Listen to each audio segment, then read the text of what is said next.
अब जो तमाम मीडिया जगत के जरिए जो बड़ी खबर आ रही है वो यही आ रही है कि नैन्सी पेलोसी ताइवान पहुंच चुकी हैं। और जिस स्पार 19 का हम जिक्र कर रहे थे, जो विमान जो कुआलालंपुर से जिसने उड़ान भरी थी, उस विमान में नैन्सी पेलोसी ही थी। जी हां, तो पेलोसी ने वो कर दिखाया है जो उन्होंने एक तरह से प्रण लिया था। इस साल की शुरुआत में उन्होंने कहा था कि वो ताइवान जाएंगी, हालांकि उस वक्त वो कोविड के चपेट में आ गई, उनका दौरा पोस्टपोन कर दिया गया और अब ताइवान पहुंच चुकी हैं नैन्सी पेलोसी।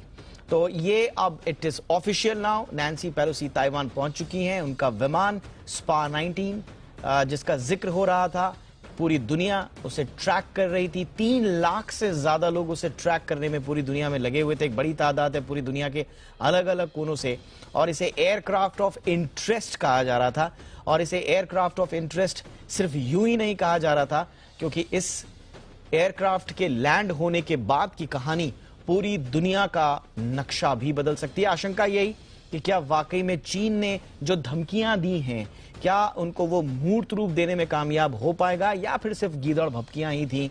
अब बहुत बड़ा प्रेशर शी जिनपिंग के ऊपर, एक तरह से खुली चुनौती है ये शी जिनपिंग की सत्ता को।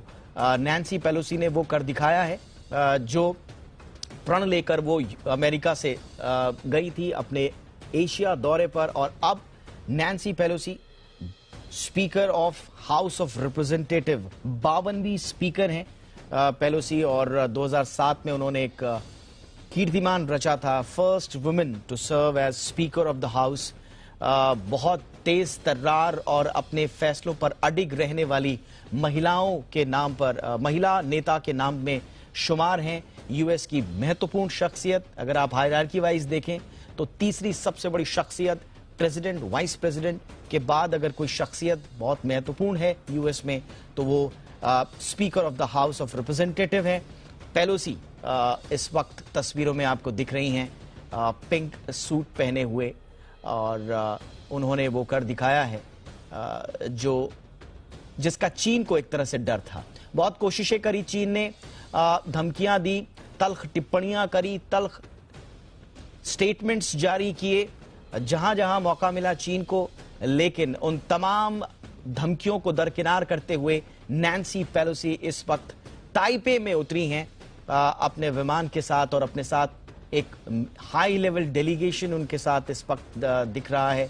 और ये एक महत्वपूर्ण क्षण है चीन और ताइवान के रिश्तों के मद्देनजर। तो ये महत्वपूर्ण क्षण है ही, लेकिन लगातार खराब होते यूएस और चीन के संबंधों के मद्देनजर भी एक बहुत महत्वपूर्ण क्षण है। अब इसके बाद चीन का क्या रिएक्शन होता है ये देखना लाजमी होगा। पूरी दुनिया की नजर अब चीन के रिएक्शन पर होगी।